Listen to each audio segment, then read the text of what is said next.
Hello. അപ്പോൾ ഇന്ന് home made peanut butter ആയിട്ട് ഉണ്ടാക്കാൻ പോകുന്നത്. അതിനകത്ത് 1/4 കിലോ കപ്പലണ്ടി എടുത്തിട്ടുണ്ട്. പിന്നെ ഈ തേനുണ്ട് കേട്ടോ.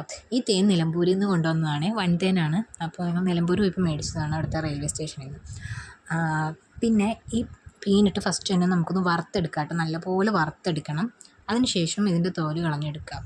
ഞാൻ ഈ ഒരു തുണിയിലകത്തേക്ക് ഇട്ട് ആണ് തോല് കളഞ്ഞെടുത്തത്, പെട്ടെന്ന് ആവാൻ വേണ്ടിയിട്ട്. അത് കഴിഞ്ഞിട്ട് പീനട്ടും തണുത്തതിന് ശേഷം, ഭയങ്കരമായിട്ട് തണുക്കണ്ട, തണുത്തതിന് ശേഷം നമുക്ക് ജാറിലിട്ട് അരച്ചെടുക്കാം. ഒരു കുറച്ച് തവണ അരച്ചെടുത്താലാണ് ഈ പീനട്ട് ബട്ടർ ആവത്തുള്ളൂ. ഒറ്റ തവണ അല്ല, കുറച്ച് തവണ അരച്ചെടുക്കണം. അപ്പോൾ ഈ അരയ്ക്കുമ്പോൾ അതിനകത്തേക്ക് കുറച്ച് തേൻ ചേർത്ത് കൊടുക്കണം. തേൻ, പിന്നെ കുറച്ച് നുള്ളുപ്പ് ചേർത്ത് കൊടുത്തിട്ട് അരച്ചെടുക്കാം. ഞാൻ പെട്ടെന്ന് അത് കിട്ടാൻ വേണ്ടിയിട്ട്, അല്ലെങ്കിൽ അത്രയും പ്രാവശ്യം മിക്സി കറക്കണമല്ലോ എന്ന് വിചാരിച്ചിട്ട് പെട്ടെന്നാകാൻ വേണ്ടിയിട്ട് ഞാൻ കുറച്ച് പാലും കൂടി ചേർത്ത് വെച്ചിട്ടുണ്ടായിരുന്നു. പിന്നെ കുറച്ച് പീനട്ട് നമുക്കിങ്ങനെ മാറ്റി വെക്കണം, ഒരു ക്രഞ്ചിനെസ്സിന് വേണ്ടിയിട്ട് അതിനകത്ത് ഇടാൻ. അപ്പോൾ ഇത് കണ്ടോ, ഞാൻ ഇതിനകത്ത് കുറച്ച് പാലും കൂടി ചേർത്താണ് അരച്ചെടുക്കുന്നത്. എന്നാലാണ് പെട്ടെന്ന് ഇതാവുന്നത്. ഞാൻ അങ്ങനെ ചെയ്യുമ്പോൾ ഓക്കെ ആയിട്ട് എനിക്ക് കിട്ടാറുണ്ട്. അപ്പോൾ ഇതാട്ടോ ഹോം മെയ്ഡ് പീനട്ട് ബട്ടർ. അപ്പോൾ എല്ലാവരും ഒന്ന് റെഡിയാക്കി നോക്കണം. അടിപൊളി ടേസ്റ്റാണ്, പുറത്ത് കിട്ടുന്ന അതേ ടേസ്റ്റാണ് കേട്ടോ.